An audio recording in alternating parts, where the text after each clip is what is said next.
Hey, everybody, welcome to a Friday night cup of Ray from out here. I'm so happy because I think I finally figured this whole social media thing out. I brought the show on, gave you a little sports web tease there in the front, if you will. Then I went ahead and ran my showrunner and was able to share it to like 15, maybe 16 pages. Some people that were maybe wanting to talk about the stadium tonight, talk about the Buccaneers Giants game on Sunday, talk about whatever y'all want to talk about. Oh, here. You can't be in. Put your headphones on. Hi. You know what? What's your name, darling? 7. 7. And how about your name? I'm LaMonica. LaMonica. So the camera's right there, right? So what are you all doing in St. Petersburg here on a Friday night? We was just hanging out. Yeah. After work, and we came downtown, came to Ferg's, which is always our number one place to eat, our go-to place to eat. So we came to eat, and then we just walked down there. He was riding his bike. We caught the trolley, and that was it. Well, here's the thing, 7. I was asleep the whole time. Let me come down. I want to ask you a question. Y'all are St. Pete residents. The stadium. Obviously, you've heard about this, the commission on the other night and yesterday, the city of St. Petersburg. And what are your feelings? I know your feelings. 7 wants the team to stay, I'm sure. Are you a Rays fan? No. Okay, well, to get out of here. No, I'm kidding. I'm kidding. But what are your thoughts, though? You hear what's going on. Is it going to get done here? Are we going to have a team here and build a new stadium? Or are you starting to get a little pessimistic at this point? I'm a little bit of both. I feel like this year, especially after the storm and stuff that recently happened, that kind of gave us that little setback of with the money and funding and things that are going on in our city and our community. But like Mr. Ferg said, 2026 is what we're looking at, and hopefully we can do that comeback and provide the businesses and the apartment complexes and the things that they're trying to build down here to keep this community, because this is what keep us out. Even when you go further south or further north, this is what brings people in. Guys! I was laughing. You know why I was laughing? Because I realized I'm sitting here, people driving by going, oh, look, he's engaging.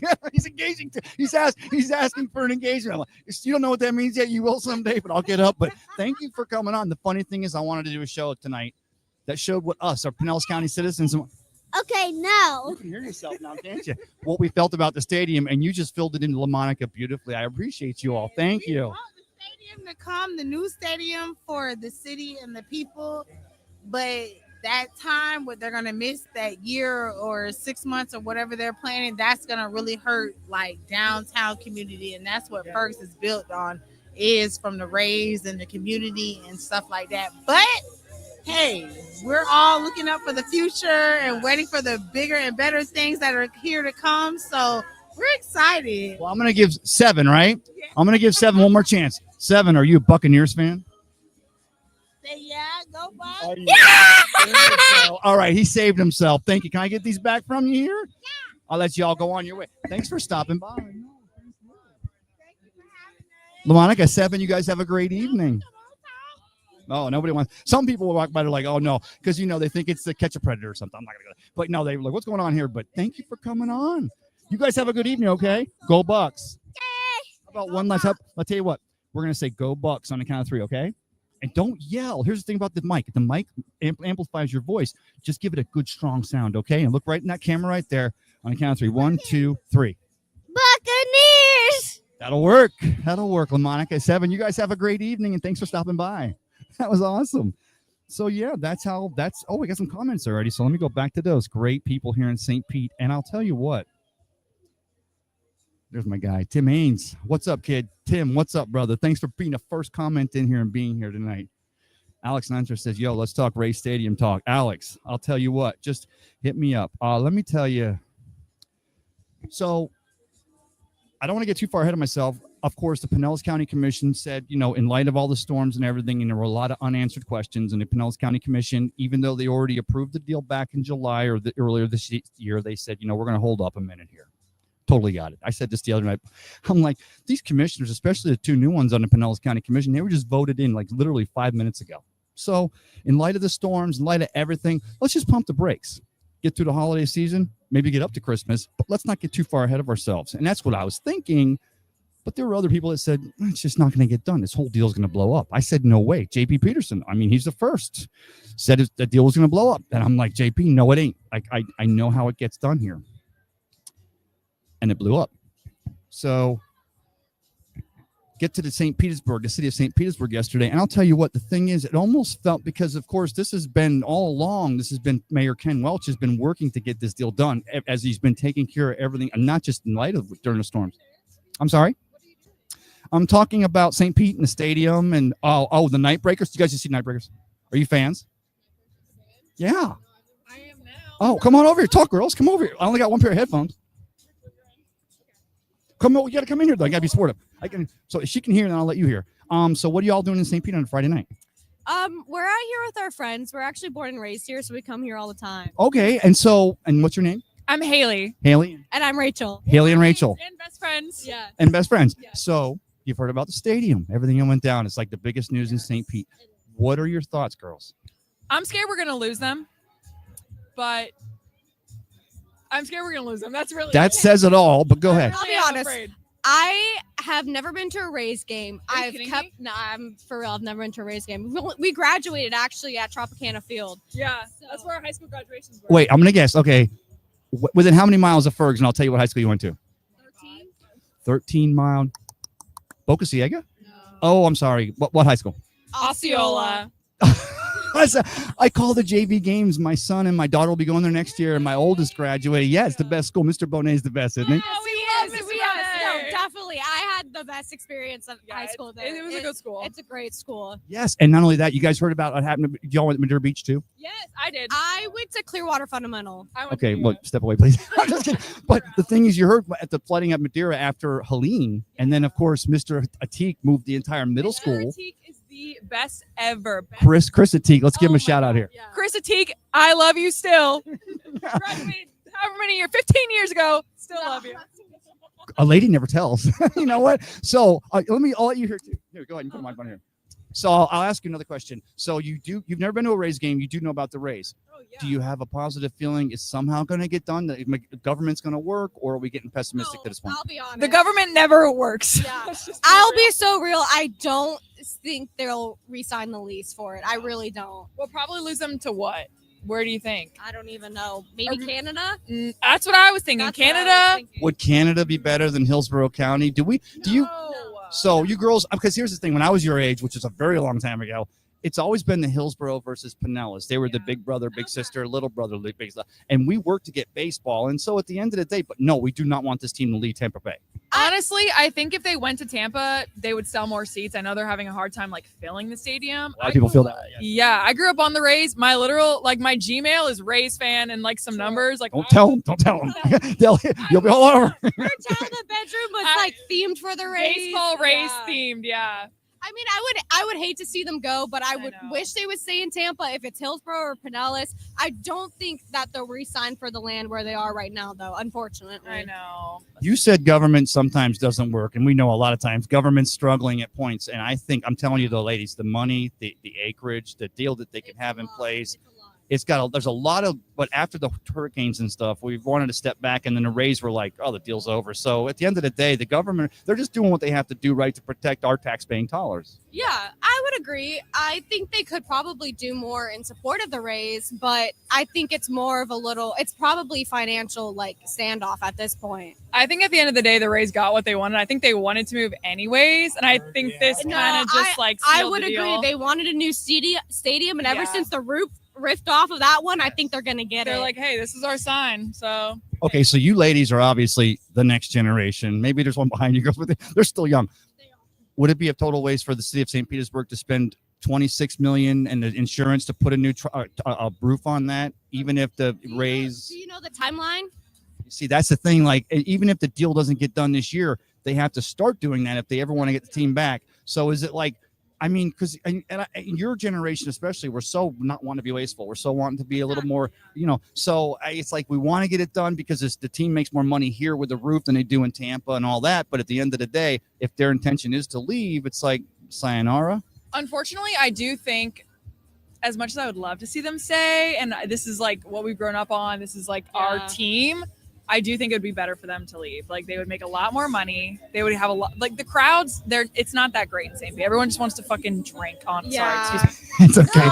Oh, the show got an NC-17 now. No, it's okay. No, I honestly would have disagree. I've never been to a unfortunate. Rays game. I've only graduated there. I know Tropicana for what it has been in this city. They're But capable of so much. They really are. And if they want business over staying in St. Pete, I say go. If business from a business point of view, I say go wherever the money is. That's what I gotta say. I'm a hockey fan, so Tampa Bay Lightning all the way. Go Lightning. Oh, so you go to Tampa for your Lightning games? Oh, yeah. So do I.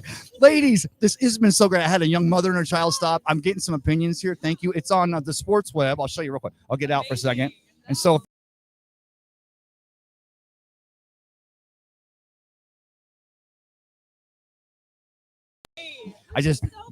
thank you all so much. Nice to meet you.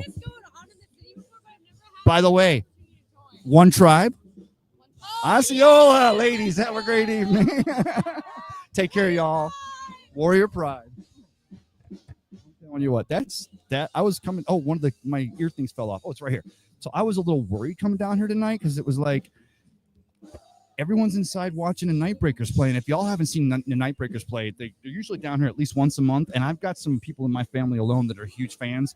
Just a fantastic set of musicians from the city of Tampa, from Tampa. And we're over here. And, of course, Alan Mack, the DJ over here, got them to come over. He's got some great bands. He got DJ Hurricane on Thursday night. But I'll tell you what, I want to get back. And I'm getting the opinion. I'm getting the fact that obviously those ladies especially, they're following the news. They have the score. They know what's going on. So anyway, I'm getting back to where I was talking about. Once the city of St. Petersburg approved the money for the roof on Tropicana Field yesterday, they would match what the insurance company was going to throw because it was the city of St. Petersburg owns the stadium, Tropicana Field, formerly the Pinellas Suncoast Dome. In between, it was the Thunderdome. So they were contractually obligated because of their contract going back to 98 with Vince Namoli, and when the Rays officially first became a team here in St. Petersburg, Tampa Bay. The contract is for the next whatever until 2027. If your team is still here, you get half of the development rights of Tropicana Field, but we have to give you a roof. We have to give you a chance to make money. It's our job as owners of the building with this contract that we have to give you a roof. So we got that. The city of St. Petersburg yesterday, they vote for that, right? They vote for that roof, and they're going to get it done. They're going to pay their and I love I wish I had the council members off the top of my head. I don't have their names. Make sure. Oh, you know what? I will, Alex. Hold on one second, everybody. Stand by. This is a little bit hard. But Alex, if anybody gets in here, let me see. You can't be harassing my people I'm interviewing here on the road, my friend. I'm kidding. Alex Nunster, good guy to talk Rays baseball with, and his stadium thoughts. And I'm actually excited now. I want to see what he has to say about this. It's coming on to you in about 5 seconds, Alex. And yeah, I just did it. Okay, so now let me close my Facebook. And you guys know the narrative from me. I've said all along that I'm going to lay it down right now up front. Maybe I should save this for the lead, but I see a lot of you in here, and I want to get you before you all leave because I'll just tell you my thoughts. When that stadium deal got done, which at the end of the day, in the last year, Stu Sternberg and the Rays organization knew that deal was going to get done. Mayor Ken Welch, the city of St. Petersburg, and your Pinellas County commissioners were bending over backwards to make that deal happen. It was going to get done. He was going to get a really nice chunk of change because don't forget, based on the original contract with 98, the team only had to be here in 2027. And our forefathers, Rick Dodge and all the crew, Jim Healy, who was behind the scenes guy, you saw it on my Facebook page. He was the secret deal maker, former MIT, played baseball at MIT, went into the Air Force, became very big on aeronautics, actually worked for like McDonnell or all the Air Force, worked big in government. He was he was on the board with the Air Force colonels and stuff. He was so smart. And he moved here. He was working here in the Bay Area, and he helped. He was the behind-the-scenes guy. And if you guys go back and read the book about the stadium and how the city of St. Petersburg got that stadium built, while the city of Tampa was, Morsani was still saying, "Hey, don't go to St. Pete. Fish don't count. We got the geographic location." And they're like, "Okay," but the city of St. Petersburg was going to get baseball to honor Al Lang, our mayor, and back in 1918, but starts working after he brings the St. Louis Browns. Was it the St. Louis Browns? Now I don't even know. We'll bring this guy right here so we can talk a little bit of Rays baseball and a little bit about the stadium.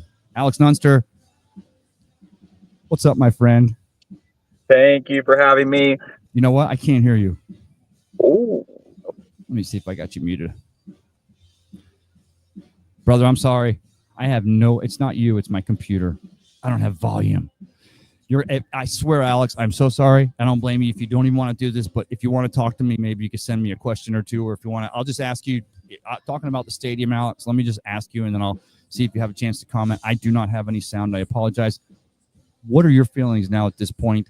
You were kind of all along, you kind of had, you read the tea leaves. You knew that there was going to be problems with this deal. It felt good after that deal got done, but well before the county and the city agrees back in July and earlier this year, we had the parties to celebrate the approval of the stadium. Alex told me himself that he did not feel, I don't want to put words in your mouth, so go ahead and comment about it. But don't go back and just going to talk about the Rays again. And I know my thoughts are a little discombobulated tonight. It's not because I'm drinking beer. It's my first one, but it took me a while to set up, and the band is still banging on the stage over here.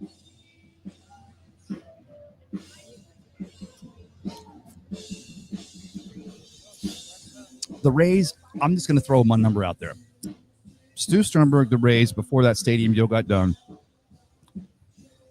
And I don't know, baseball, nothing like football, or as far as value. I'm going to say, let's just throw a number, $1.5 billion. Let's just say the team was worth $1.5 billion in today's dollars for baseball, because baseball's had a problem in the last few years. Baseball has been a sport that caters too much to the older folks, doesn't cater to the young people, doesn't cater to everybody. Like, it has their literal, this goes back a couple of years, maybe a decade, not so much in the last few years, but their average age, the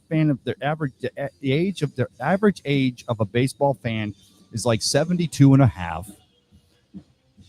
Someone who likes to take naps in the afternoon, likes to sit in the outfield, and that's just the way that was going back 10 years. It's changed in the last few years. But one thing that baseball doesn't have that football has, and that hockey has, you heard with ladies, that even basketball has to some degree, but it's lost a little bit since Michael Jordan and LeBron and started kind of getting away. It's still got they got a great following, but the problem baseball have is literally average age of their fan is a little bit old, and that's not a problem. I'm not putting down my older folks.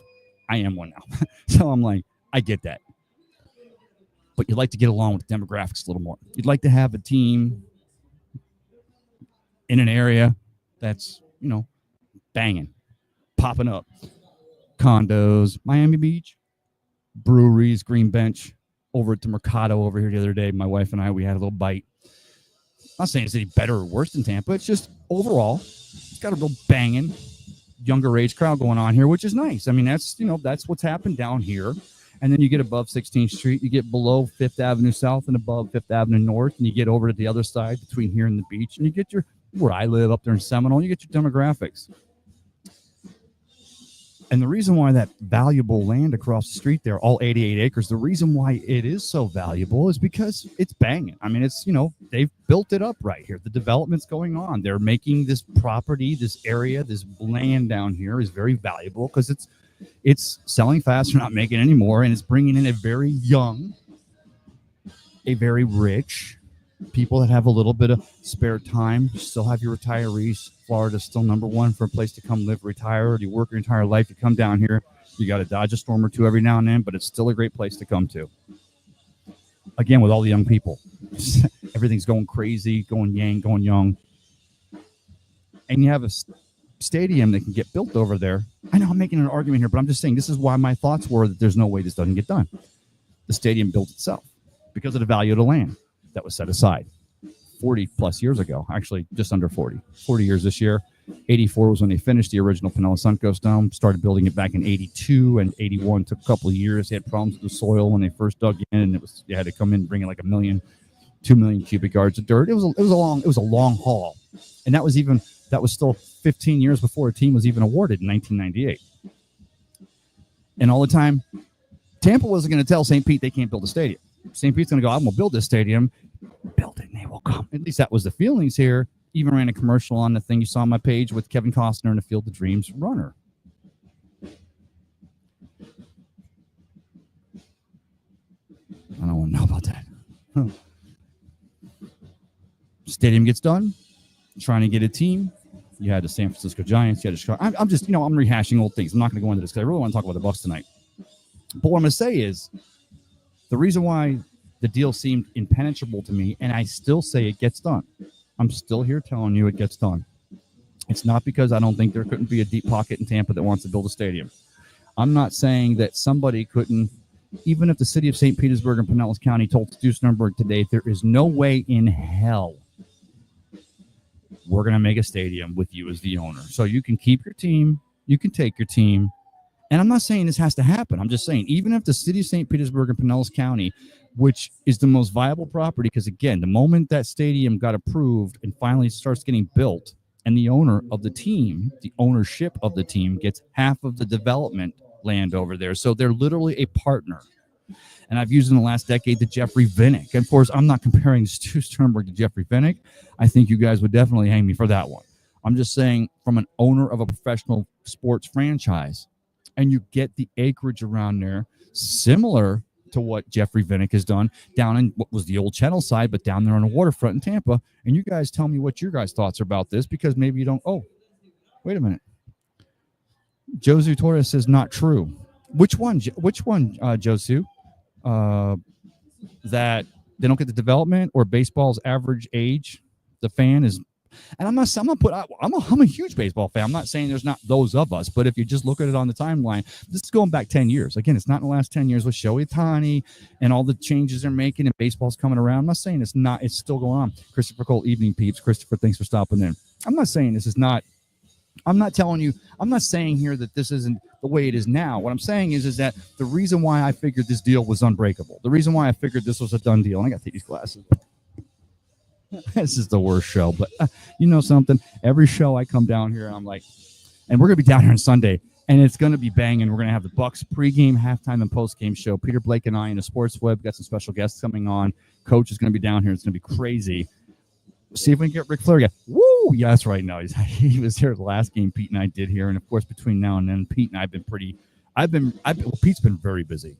He's probably the busiest man. He's a Rolex reporter. I've just been busy because I've been taking care of a billion things and had some stuff going on. But the moment they would have approved that stadium, got that deal done, the Rays team, it literally increases twofold. From, if you think about it, again, if I throw the number 1.5 billion out there, I'm just throwing this. I could be totally wrong.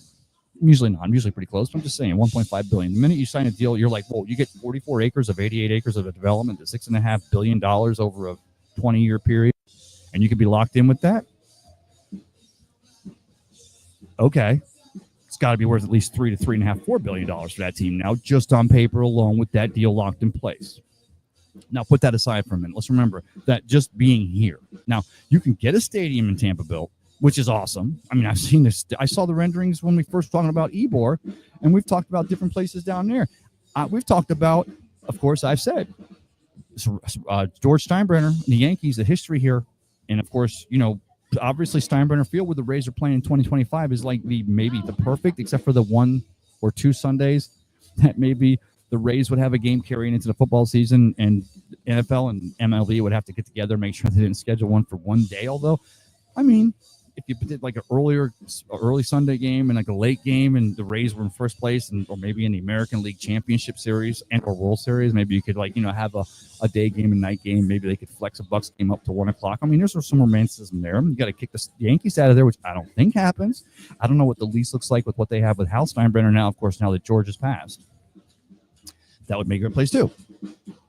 But you build a team over there, you get, even if the city of Tampa somehow finds $500 million or $1.5 billion, or they build an open air, or they go back and they rejuvenate, if you will, or resurrect the original plan that the Rays had to build a sail down there at Albert Whitted, which a sail sounds cheaper. It's not the the 2 million pound Coleman tent, but I mean, it's cheaper maybe. But the team gets a stadium, and that's great. And we can talk about average attendance, because, yeah, you're right. Fishes and turtles and, grouper don't count, as opposed to steel bodies that put it over there in Tampa. But at the end of the day, remember, this is Florida. Florida's got big money coming in, especially St. Petersburg, all over the place, but all of Tampa Bay. And why not? Because Hillsborough, all the places in Tampa, all the way up through. Remember, we got north of Bears. You felt like you were already in the mountains or in the Appalachians because there was nothing. Now you see them building all the way out north and east. I get that. But now you're talking about Florida, 81 games versus the 10 home games for the Bucks, or 11, I guess, if you're hosting that extra game that year. So you have 9 and 2 preseason, or it's probably 1 because they're down to 3. They're going to add another season game. We'll talk about the Bucks in a minute. But 81 games, And remember, when a team's on a homestand, it's not like even the Lightning, who have 41 home games or 42 because they have 81 games total in a season over almost the same period of time. So now you've got double the amount of games, and on a homestand, you got probably 5 to 7, or you could have 3 to 5 average games on a 1 week homestand. I get it. Gonna get some more walk up. It's still gonna be a bitch to get there from over in Tampa. It's gonna be a bitch to get in St. Pete from Tampa. It's going to be a bitch to get anywhere around here, especially when your average baseball games Monday through Friday start at like 6, 5, 6, 6:30, 7, 7:30, especially here in Florida. Because, again, baseball, the average age for fans, I'm kidding, it's not that bad anymore. Probably more like 59 now. And, again, I'm usually good with numbers. So Stu Sternberg gets a student. So let's just use Stu as an example because he's the current owner of your Rays. Him and some other guys, or he screwed some guys, or he murdered somebody or whatever. I forget again. That was whatever that story was about for a minute. We're going to build you stadiums, Stu. And we're going to guarantee you, even though now in the last 2 years, since they've built the ring around the outfield and Tropicana Fields became a thing now, instead of it just being the concrete catechism or catacomb that it was, catechism. That doesn't even sound right. We're averaging 13 to 20,000 fans. And anyone who knows baseball is going to tell you that on average, that's probably more like that's the people that paid, not really a show. I get it. And maybe in Tampa, they're going to average, let's say, build a 30, let's say it's the same as the Tropicana Field, 33,000 approximately seats. And let's say in Tampa, instead of 13 to 20,000, they more like average 17 to 25,000. I mean, that's a pretty good number, especially for Tampa Bay, especially for Florida. Because remember, we don't make the same monies that they make up north. Most of our reliance is on the income tax-free state because of our tourism. And that's why 1983, when the city of St. Petersburg got with the Pinellas County Tourism Council, as well as the Pinellas County Commissioners, and we also had Jim Healy working for us, and we also had a Pinellas County Sports Authority.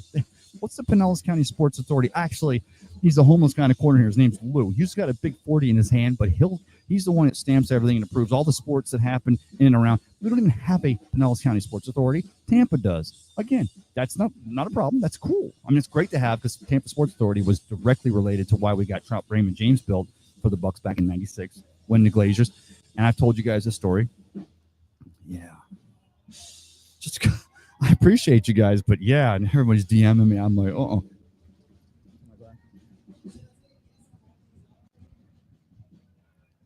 But even if you go to average, like I said, 16 to 28,000, or let's say it's 20 to 20, let's say it's 18 to 26,000. That's a good average number. You still have your big weekend games, and you're in Tampa. It's not fishing grouper. It's actual people.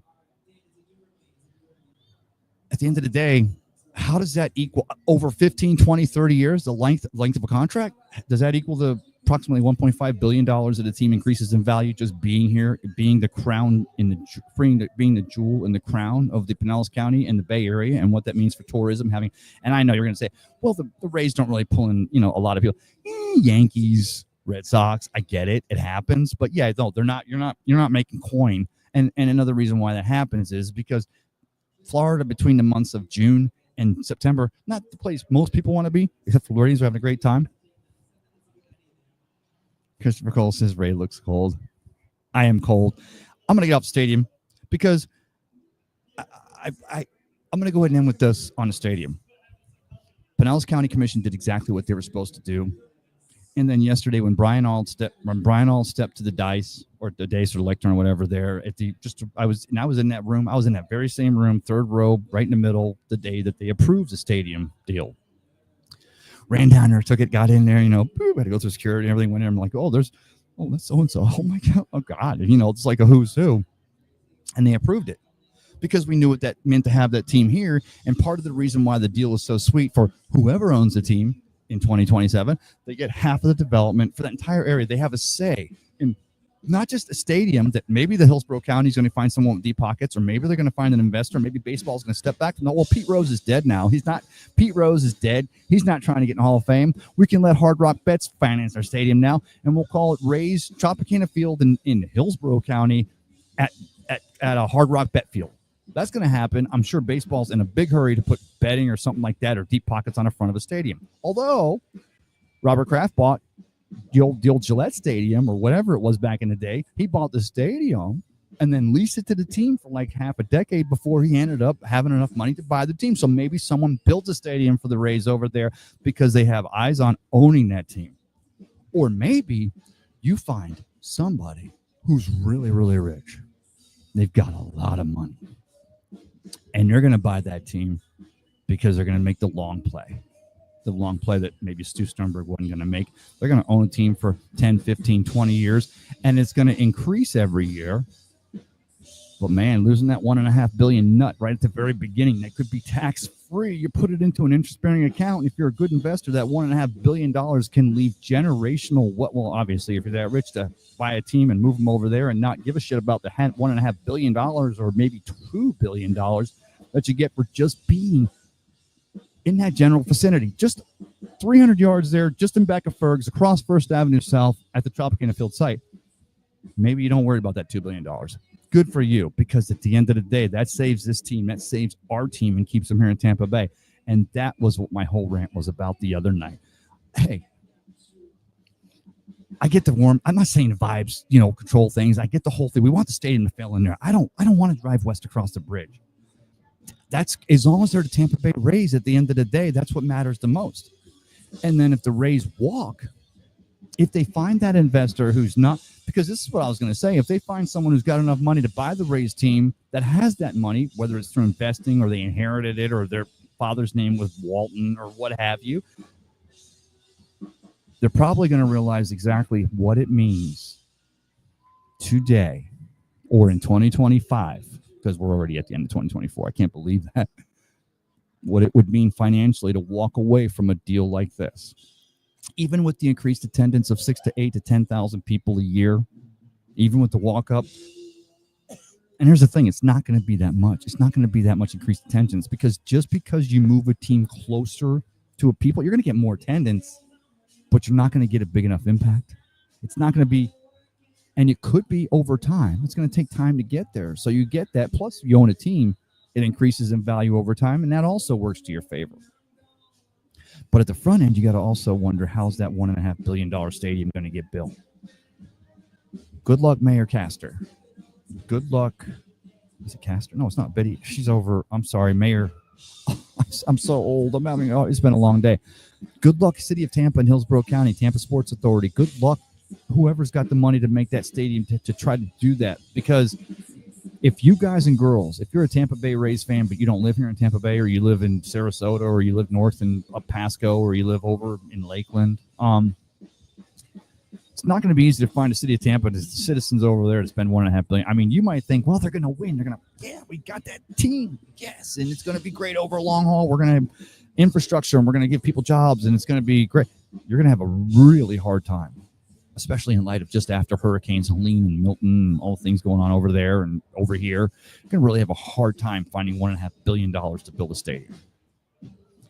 And that's why we here in Pinellas County start to get a little burn-ass about it. And not that we're mad at Hillsborough County. We're just mad at the situation because we realized that we knew how the stadium got done here. It's already been signed, sealed, delivered. We've already had the meetings. We've already had a commission and the city council vote on it. We've had the team sign off on it. We had the Hines Group do a really good job of building out a development for it. We already understood. We saw it like Neo in the Matrix. We saw it. We saw the lines. I don't see how it gets done over there. I like to say there's a golden, what do they call it? Investor, angel investor, or a golden parachute. Suddenly the city of Tampa goes, you know what? We have $2 billion actually. We were going to use it to, put all new sewage and water lines and get rid of the fact that every time it rains, it's flooding through West Shore and down all the way along Gandy. We were going to do that, but it means more for us to get that, to give a millionaire or a billionaire a team so we could put it over here, because he's going to average more attendance and we're going to draw a little bit more taxes on the food we sell, and we'll charge parking. And you know what, if we build it over at Legends Field, Steinbrenner Field, we can have all the people that, great people that have great places to park for Bucks games. They also get another nut and they get 81 games. And guess what? I'm sure of those 81 games, especially those Monday to Friday night games, those yards are going to need parking. Actually, they probably won't. Actually, they probably will, because there's only like 2,000 parking spots over at the actual Steinbrenner Field. You go out and you got the airport and you go north on, and that's just that. Now, it could be over at the fairgrounds too, and that would also align with the Hard Rock Bets. You could build it right next to the amphitheater, and it'll look so beautiful, just like when I go over to see Dave Matthews, or I go over to see just any concerts over there. Just have great concerts over at the amphitheater, the 1-800 Ask Gary Amphitheater, or the Bay Care Sound, or whatever it's called.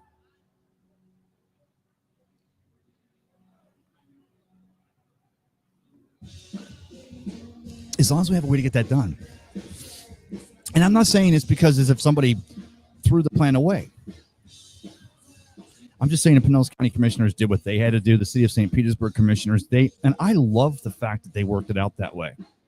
And I love the fact that they closed the meeting by rescinding it. Now, I was shocked. Okay.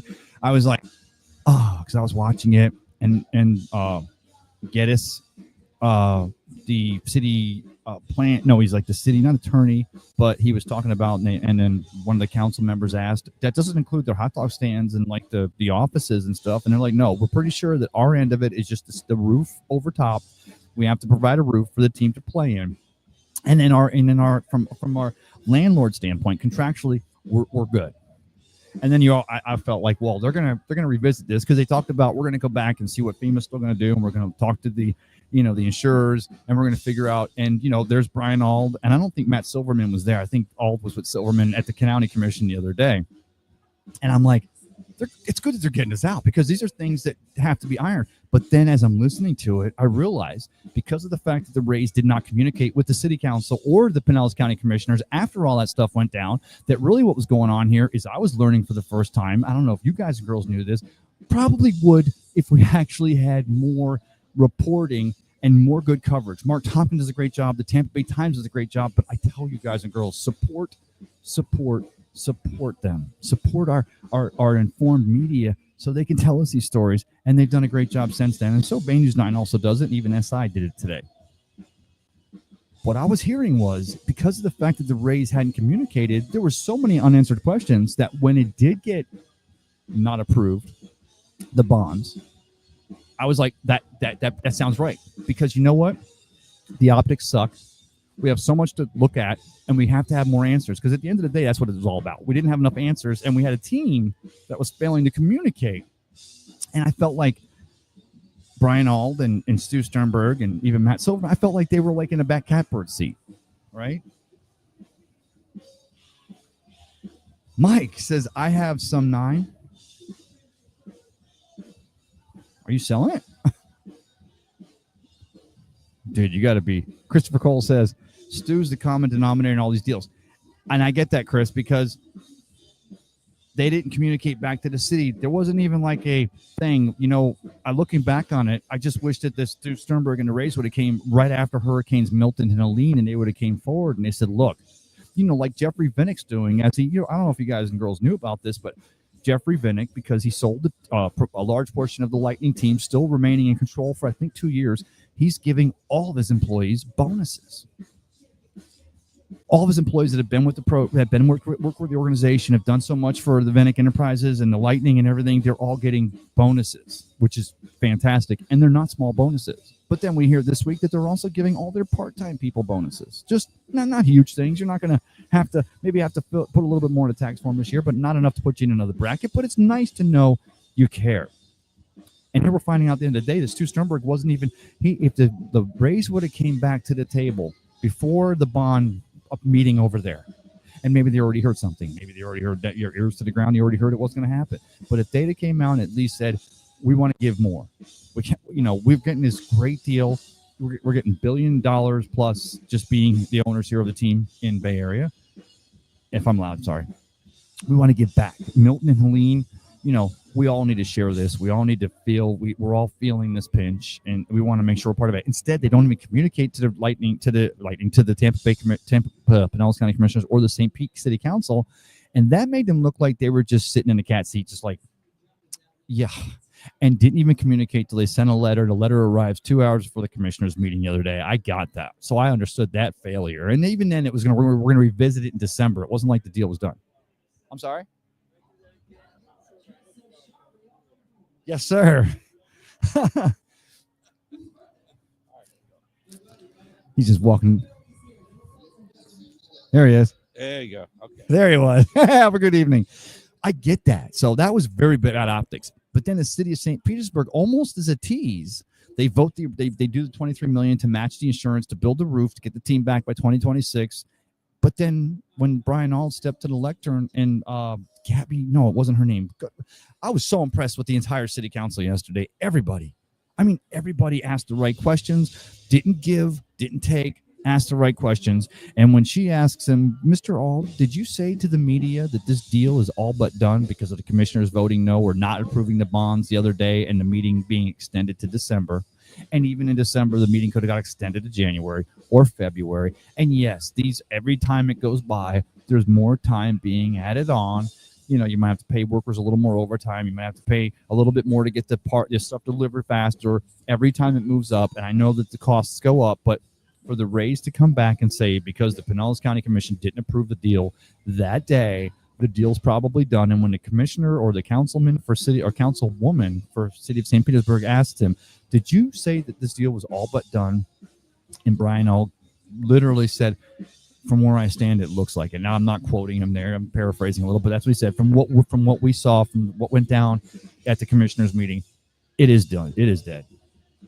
The city of St. Petersburg, if they would have not voted no for those bonds and not rescinded the vote that they'd already had to put they put the new roof on that stadium so the Rays could get back here, I would have moved into the city of St. Petersburg just so I could have worked my tail off to get them voted out, because that would have been the most irresponsible thing to do for your constituents and your tax people, your tax-paying citizens here in the city of St. Petersburg. And I'll go as far as to say all the people that are visiting from all over the world here, when the Grand Prix here or whatever, it would be the most irresponsible thing you ever did. But I'll finish that thought with saying that if you let this team get out of here without getting back to the table, without the commission, Pinellas County Commission getting on board, without the city council going back and saying, okay, Stu, you got to give a little to get a lot. If you want to do this, then fine. Go to Tampa, go to Nashville, go to Vegas, go to almost did it. Go. The Oakland A's just moved. Go to Oakland. They got a stadium. It's got rats. It's got bugs. It's got sewer leaking. You can have it. But at the end of the day, whether it's Stu Sternberg, Jeffrey Vinnick, Brian Glazier, whoever owns this team realizes what it means, the value on paper, and also the value, a legacy to be a part of the development of all of that, the gas plant district. And that's one thing I think we all say on it is the gas plant district.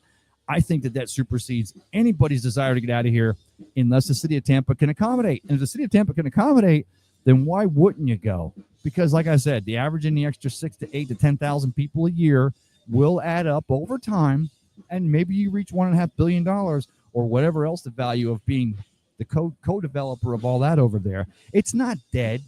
They're going to start voting on this stuff. But, man, if the Rays don't come back, if Stu, if Brian Auld, if Matt Silverman, whomever, Tracy Whitaker, if you don't come back to us, to the people of the city of St. Petersburg and Pinellas County, if you guys don't come back with hat in hand and say, let's make this thing work. Now, you can't come back too desperate because then that may everybody start getting a big head. Everybody realizes what it means economically to have this team stay where it should be. Let's figure it out. Mike says, where will the Rays play next year? Well, they're going to play over at Steinbrenner Field in Tampa, and it is a great stadium. It's only 12,000, has great amenities for the players. In fact, it's very close to already satisfying what Major League Baseball requires to be a host and have home team games. You got to do so much for the visiting team, so much for the home team. But, yeah, they're playing next season. Now, the season after that, Mike, I don't know. Mike says, earlier I said I have snow. Oh, right, 9 inches outside, brother. Oh, yeah, well, you got it up there. I mean, and who didn't see Jameis Winston and the Cleveland Browns beat the Steelers 24-19 last night? And I'm watching. Now, I'll be honest, I didn't get home from UPS last night early. I got home late. And by the time I got home, took Ruth for a walk, came back, turned it on, and it was a snowball, right? And it kind of made me feel, I think you guys and girls will agree, it made me feel holiday-ish. Like Thanksgiving's next week. Like the Christmas lights are now up all along Central, down here at the Ferg, world-famous Ferg Sports Bar and Grill, right here on Central Avenue, which is just below 16th Street in the Edge District of St. Petersburg. But Christmas lights are up here. We have the Christmas lights up in Seminole. And with that snow game last night and a little bit of cool front that came through, it feels like Christmas or it feels like the holiday season. But I didn't realize. I get down here to Ferg's. I'm setting up for my show tonight. I didn't realize it wasn't even snowing in the first 3 quarters of that game last night. Thank you, brother.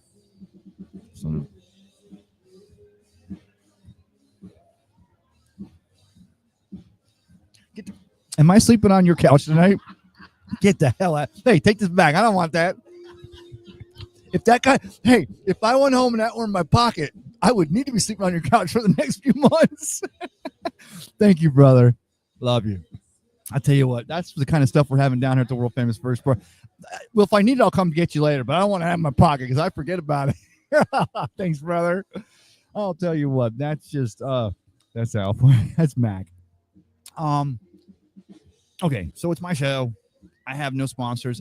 I do want to talk about somebody, and they're up in Seminole. The Puffin Joint Smoke Shop. And the puffin being the puffin bird.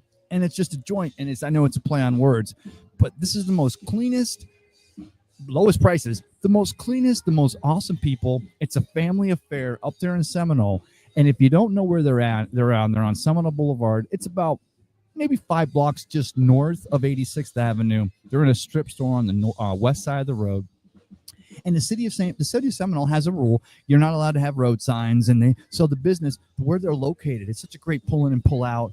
I was going through looking for sponsors. I happened to meet mom, dad. I met Ryan. I met Eric. The best family, but the cleanest, not the cheapest, best deals on all their inventory, everything they have. And I don't even really hang out. I'm probably going into a smoke shop, and I walk in. I'm like, this is the cleanest, most awesome place. I just want to hang out here. And of course, I was talking to Dad that day. But it's the Puffin Joint Smoke Shop. It's up there on Seminole Boulevard. If you're up in Seminole, you're looking for a place. If you have to go into any place and you don't want to go in because, like, the people that are working there make you feel like, oh, you okay? Hi, how are you? You want to go someplace that's family. And not only that, but all their merchandise, everything they have there at the Puffin Joint Smoke Shop in Seminole is fantastic. And I had told them when I met them, even though we're not going to do sponsoring because they're doing a great job, but they were like, we're not doing sports right now. I said, no, that's okay. But I told them I was going to do a shout out. So that's my advertising. So I'm able to do that. I apologize.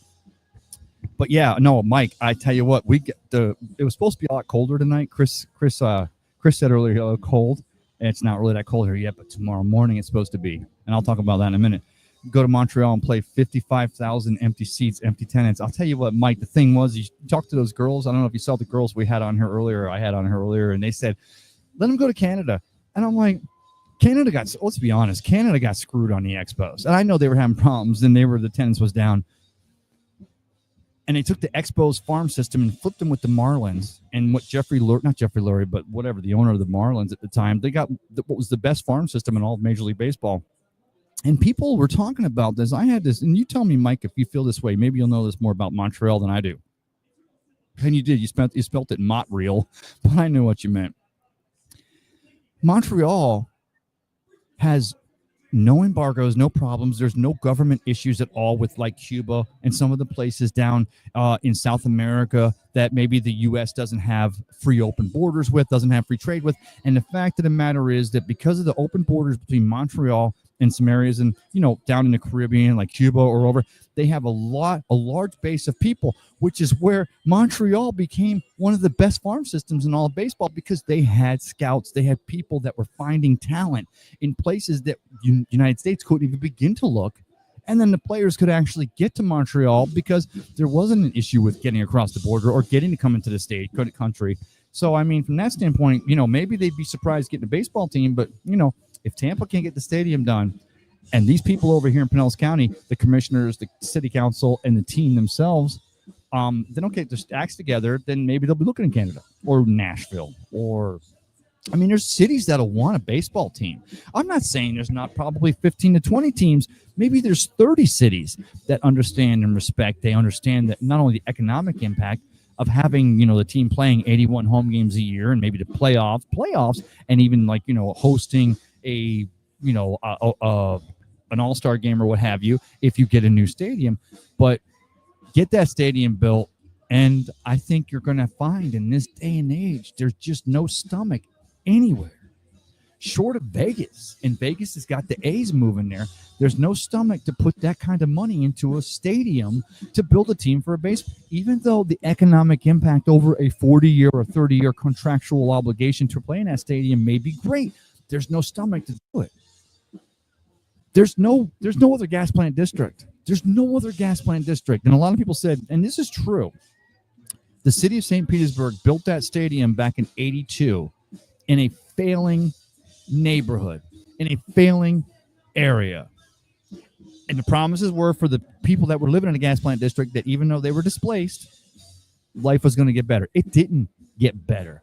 I mean, in the short term, they had a team, but the way they were forced out of their homes, their communities, it didn't get better for them.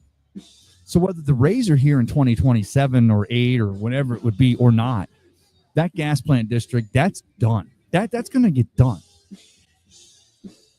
Without the team here, the city of St. Petersburg gets all of the development for that, and that's the way it should be for taxpayers, maybe.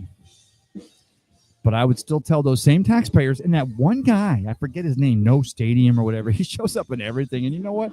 I know you feel the way you feel. I respect that. But he show up and he says, no stadium, no, I don't know.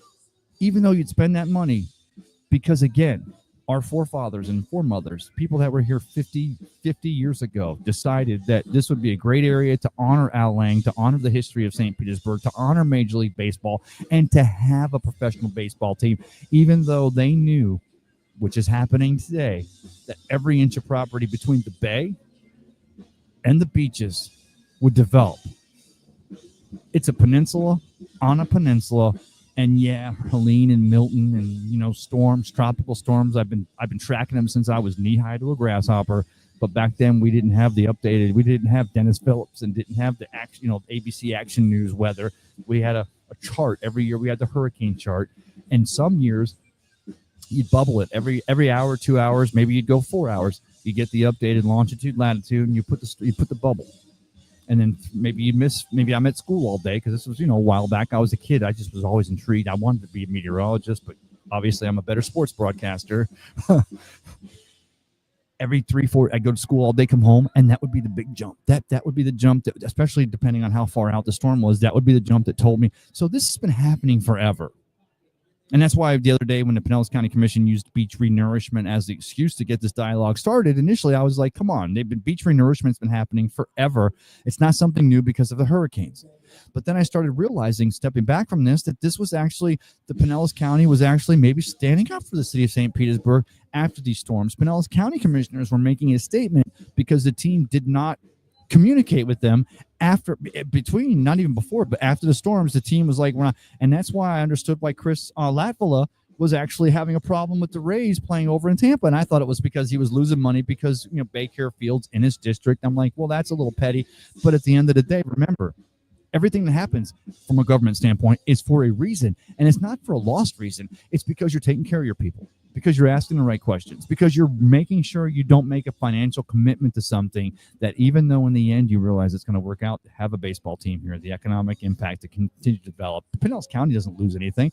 The city of St. Petersburg is the one that's building the thing, and that's because of the original promise to the gas plant district residents and everything when it was displaced the first time. And the city of St. Petersburg realizes we have the ability to build a stadium and to keep a jewel in the crown of Pinellas County in professional sports. We've already done that. But they didn't. The Rays didn't communicate back to them. And the Pinellas County commissioners had a right to ask those questions, and they delayed the vote another month. So that's one.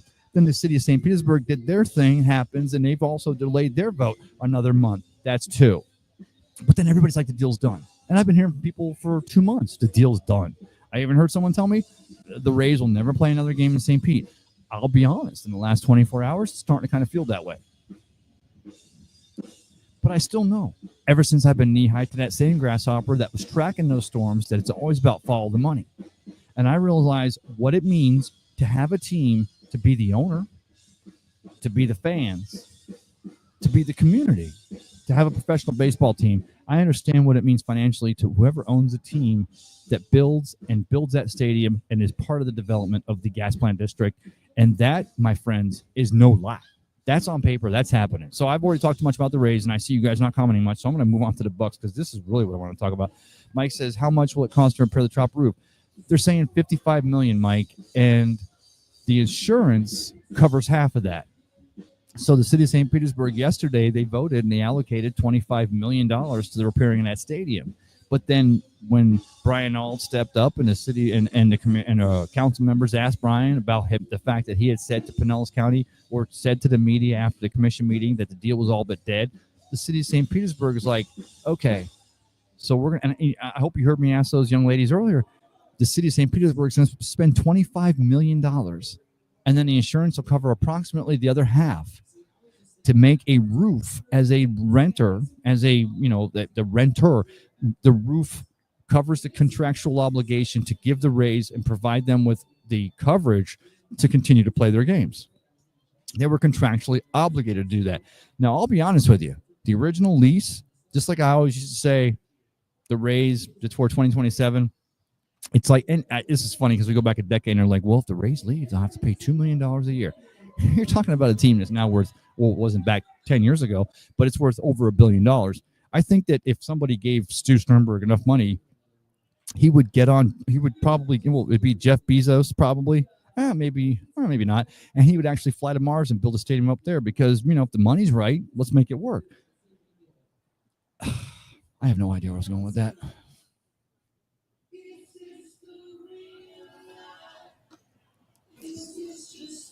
Nightbreakers are covering a Queen song. They sound really good.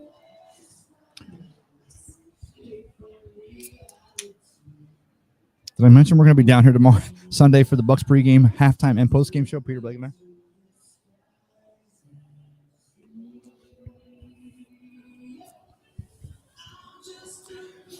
Yeah, I think I went in a full circle. I went in 3 circles forward, 3 circles back, and I never made a point. My point is this deal's not dead. We're going to say it sounds like it's dead. It's not dead because it's always about follow the money. The money says that the Rays are worth twice as much as they're worth without if they stay and play here. They're part of this development. I don't know how we get there. Maybe how we get there is the impossible part, but I still say that Stu Sternberg, who's an investor of money, buy low, sell high, does it with his analytics, does it with his baseball team. I still say that he realizes what it means over there, and they're going to figure out a way to make it work. The problem is communication, because that's one of the problems that Stu Sternberg go back to last, April, and he says, oh, and I agree with him. He's like, our salary's pushing $96 million. It's making me sweat. Stu, you had the stadium deal on the horizon, and you're complaining about that?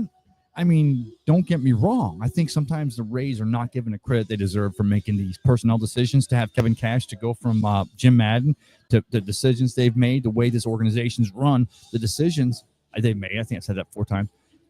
I don't think they get enough credit for that. So I think maybe Stu was trying to do that, like, we're spending a lot of money this year. Comparatively, those two, not really. For the American League East, you guys still rock. You guys still, this year, man, but the other years, you guys are still rocking it. But don't act like $3 million or $96 million. I'm starting to sweat a little bit. What about the $1 billion you have to have a stadium here? Okay, I'm done with it. I got information here. Hold on a second. Excuse me for a minute. This is why y'all really watch, and I know it. So let me get the comments off here. I did homework.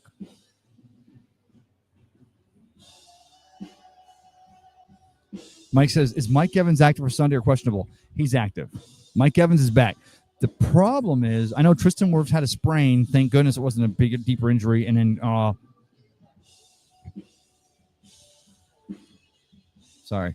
Yeah, back with that, and also with Jamel Dean coming back, he's trending right too. So the Bucks are getting healthy at the right time, and it's funny you should ask that, Mike. I appreciate that because obviously I'm looking at the fact that the Bucks at 4-6, there's a lot of teams in front of them, and I hate it because we talk about, and Pat and Aaron were doing a great job this morning breaking it down. I love Pat and Aaron. The reason why the two of them are so great together is because first of all, it's a way to start the day, and you got Pat who's locking it down with the Bucks pregame and coverage there on game day, and you got Aaron, and they're playing against each other. Today, Aaron was talking about, I'm optimistic, but he was the but guy, and Pat was laying down the fact that the next 7 games are very, very different from the previous 7 games, and the Bucks are starting to get healthy at the right time.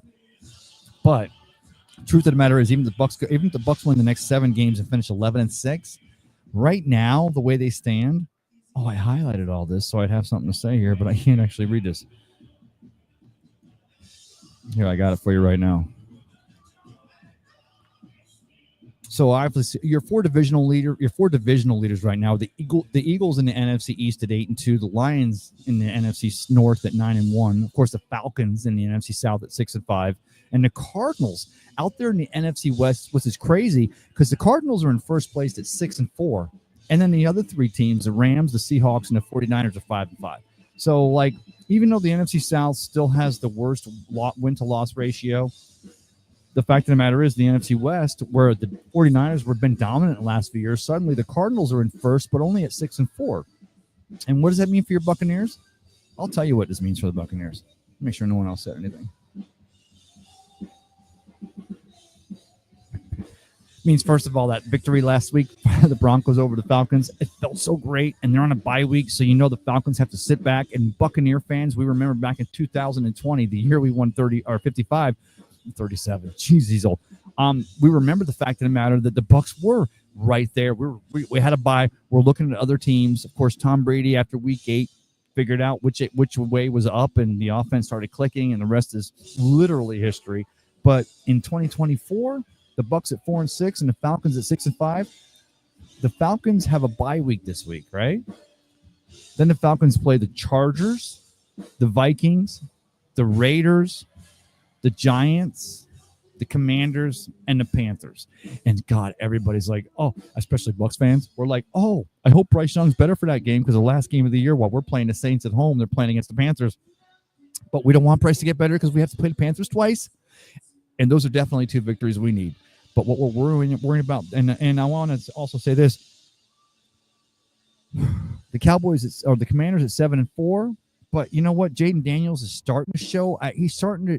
You're gonna have that rookie, that bump, right? Jaden Daniels came out of the box. The only reason why the Washington Commanders didn't start off the year with a victory was because they played against the Buccaneers, and the Buccaneers waxed Jaden Daniels because Todd Bowles puts a defense together to stop a rookie quarterback. Todd Bowles has never had a problem stopping rookie quarterbacks.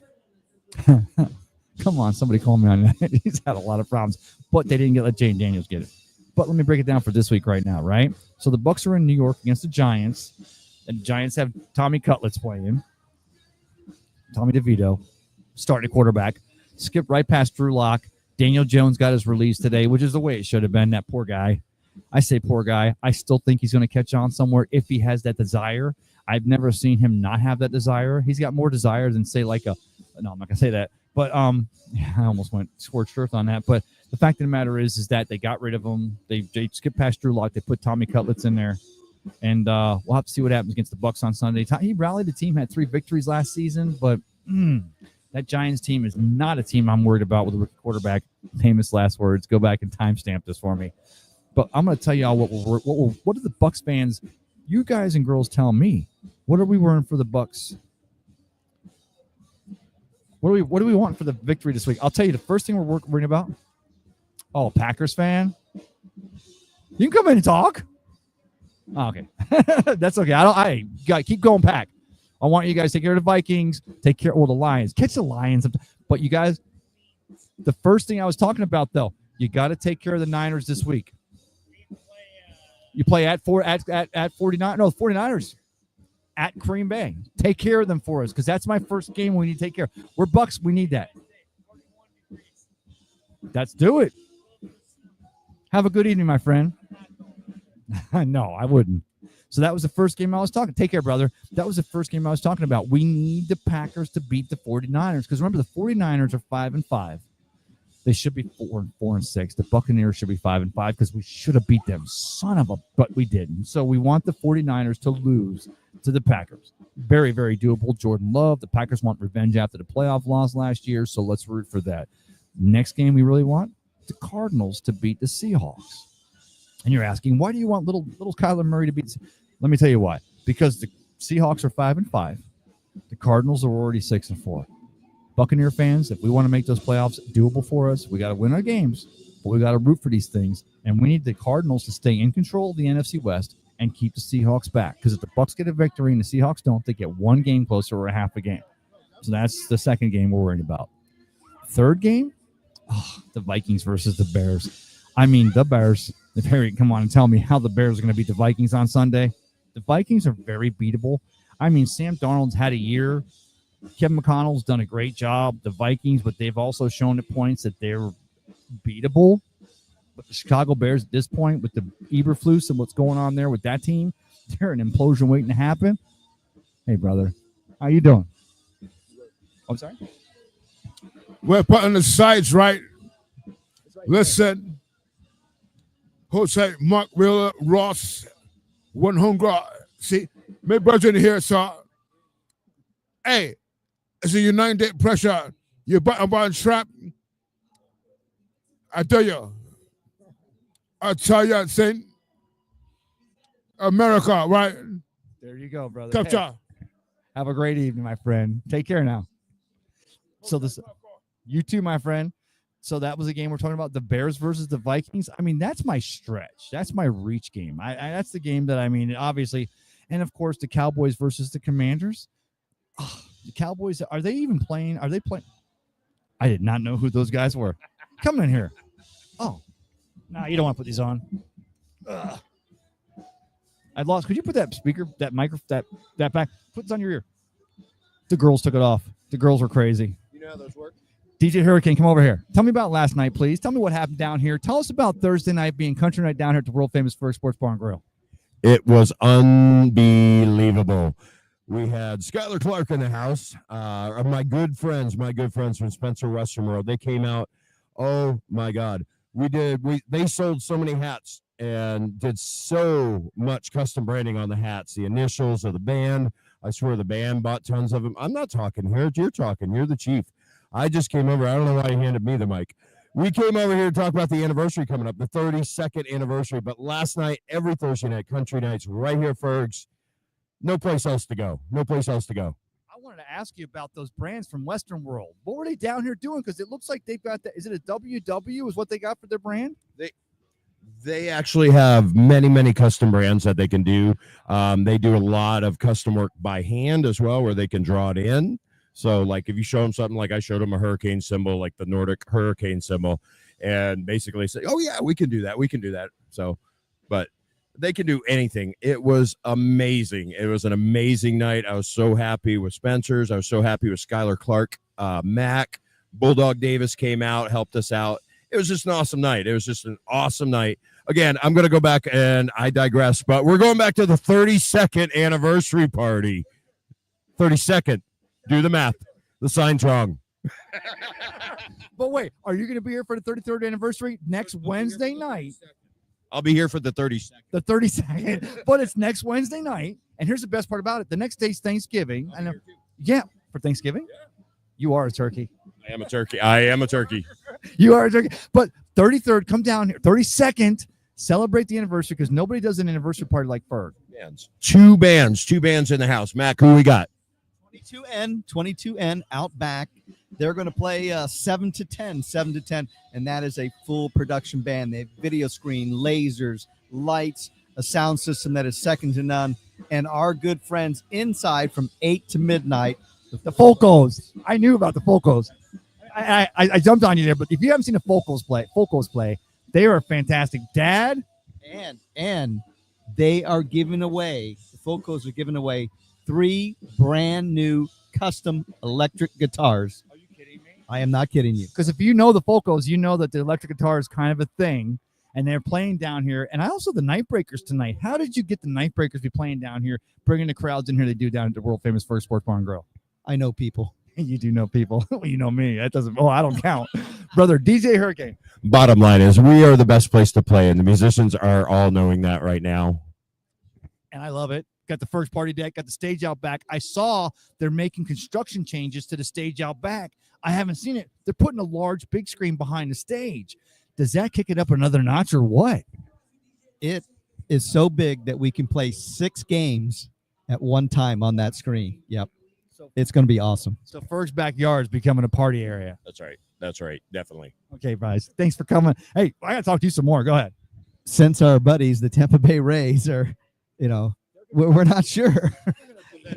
Well, that or it's going to be a new Topgolf is what I heard. You're busting my balls with that. At the moment he hits me with that, he's like, I heard they're going to do a new Topgolf in there. I'm like, oh, it even looks like, the thing with the, oh, get out of here. But you guys, how can you discount the fact that whoever owns the team, as long as they are here and part of that, they get half of the $6 billion, not roughly half, but they get over $1 billion to $1.5 billion being part of that. How do you get past that and tell me that because Tampa finds a way to build a sail with a couple of 4 walls, they're going to move over there? That's all I have to say. I know. Matt, go ahead. Tell me, is it going to get done here? Because, I mean, that's going to develop across the street anyway. We've already got the party zone down here. Does this stadium deal get done here? We're going to Rays going to play here in the future. Are the Rays ever going to play another game here in St. Pete? I'm going to give it a 50-50 shot. I hate to say that, but I know you don't think that, but I'm just being realistic. That's literally the best answer you can give, because down here, it's always a party at the World Famous. There you go, ladies and gentlemen. I didn't say I don't know ladies. But yeah, I mean, 50-50, because right now I still see a way it can get done, but there's going to have to be a lot of egos that get past themselves, and there's going to have to be one big ego, as in the owner of the Rays, that comes to the table and realizes and thanks the people of Pinellas County for what he can possibly get, and not just not communicate and feel like you owe me. Well, I've heard two things, and we've talked about this before. I'm going to say it. ESPN and Wide World of Sports in Orlando. Big money, big money. I'm just saying. And the other one I've heard whispering in the wind is Nashville. Nashville's late, but I will say this. He's been saying Orlando for a while, and ESPN, they're not the worldwide leader in sports anymore. I mean, they're still there, but yeah, what an investment to bring them over to Orlando. And it is Orlando. I mean, you get it. Nothing else in international. They could probably do it with just the Asian people visiting, coming over here, the baseball in Japan. That sounded, wait, hold on a minute. I mean, because they love baseball over in Asia. They love, this is Shohei Ohtani's over here because of the fact that they love. The tourists coming in. The tourists coming in. Is that how DJ Hurricane would have said it? You know, we're going to have to get off the air now. Oh, look at my viewers are way down. Oh, wait, the FCC's on the line. All right, Hung Low. We'll see you. Love you guys. Bye. Okay.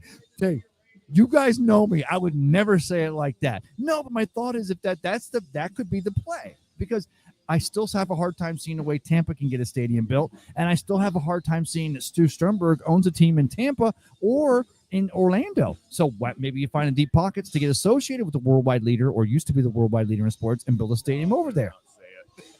Go. Bye. We'll see you at the 32nd anniversary party next week, DJ Hurricane. God, I love my guys. So back to the Rays, the Buccaneers so I already talked about this. There was one other game I want to talk about that we actually needed. Well, obviously we need the Bucs over the Giants, and I'm going to say my predictions for Sunday morning. I will just say this. God, I still want to have that. I want to have that Ravens game back. I want to have that 49ers game back. I want to have that Chiefs game back. But they were the best. They still are 3 of the best top 5 teams in the entire National Football League. And I know that passing defense got scorched as we're putting rookies and undrafted free agents and trying people out in different places to hook up for a Jamel Dean or try to get an injury. And then even the last game where we questioned, Winfield came up with the one. Look, Antoine doesn't come up unless A, he's just trying to keep himself, because I need that kid for the long haul, or B, just didn't see the playing time, didn't get there, didn't let up on a play. But hold on a second.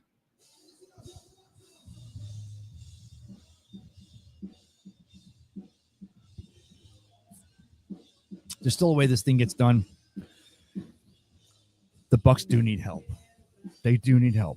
We got to root for different teams from week to week. And just because I don't see the 49ers actually beating the Packers, I don't see. Let me see if I see. Well, obviously, the one I can see is I see the Vikings beating the Bears, obviously. But it's at Chicago at Soldiers Field. I can only hope that the Bears are even trying to play at this point. The Cardinals versus the Seahawks, it's in Seattle. That's kind of an ask. But the Cardinals have been trending. That's why they're in first place in the division. And then the Eagles versus the Rams on Sunday night, which, if all things go according to plan for Buccaneer fans, Tampa Bay sports fans, but Tampa Bay sports fans, there's a stadium built in Tampa Bay, and the Rays don't leave. But for your Buccaneers, or for our Buccaneers, the Bucs beat the Giants. The Bears beat the Vikings, which doesn't really have a direct implication. But remember, the Vikings are in second place in the NFC North or NFC North. And the only team ahead of them is those Detroit Lions, a team the Buccaneers beat at their place, which only makes it more painful, right? But yeah, if the Buccaneers can beat the Giants and get a couple of things go our way, going into that Sunday night game, the Eagles at the Rams. I know the Rams have been spoilers. Baker went in there last year on like 15 minutes of work and got a victory for Sean McVay and those Rams. But if the Eagles can go in there and take care of business, and the other chips fall where they may, and even if the Vikings beat the Bears, because that's a big ask, but it's at Soldier Field, you hope they man up. Then the Buccaneers and Bucs fans, we can go into Monday morning. It truly is Victory Monday again, and we're still gonna maybe they go from 8% chance at the playoffs to like maybe 11.5%, depending on how sports books or FanDuel or whoever wants to put them. But then the Buccaneers can start really thinking about that next game. And I'm looking at these the matchups for these teams. Saints at 4-7. We're at 4-6. Fortunately, the Saints have a half a game lost because they haven't had a bye week yet. But the Rams, who are in second place in NFC West, behind those Cardinals, they play the Eagles again. Then they play the Saints, the Bills, the 49ers, then the Jets, but then the Cardinals again, or the Cardinals and the Seahawks, divisional game. So some things can go their way. I want to thank y'all. Oh, let me make sure there's no comments. Thank y'all for tuning in. Yeah, it's kind of been a crazy night tonight. I just for LaMonica and Seven, it came on early, and then the ladies came on Osceola Warriors. It's been a great night. So I appreciate your comments. I didn't make any points at all tonight, but again, it was more for practice for setting up my entire sound stage here or my sound booth. And I want to see one more thing. No, that was it. Everyone needs to know someone cares this weekend. Make sure you reach out and let them know. And we'll see you on Sunday for the pregame, halftime, and postgame show live here from the world-famous Ferg Sports Bar and Grill with Peter Blake and the Sports Web. Have a great Saturday, everybody. We'll see you on Sunday. And that didn't work.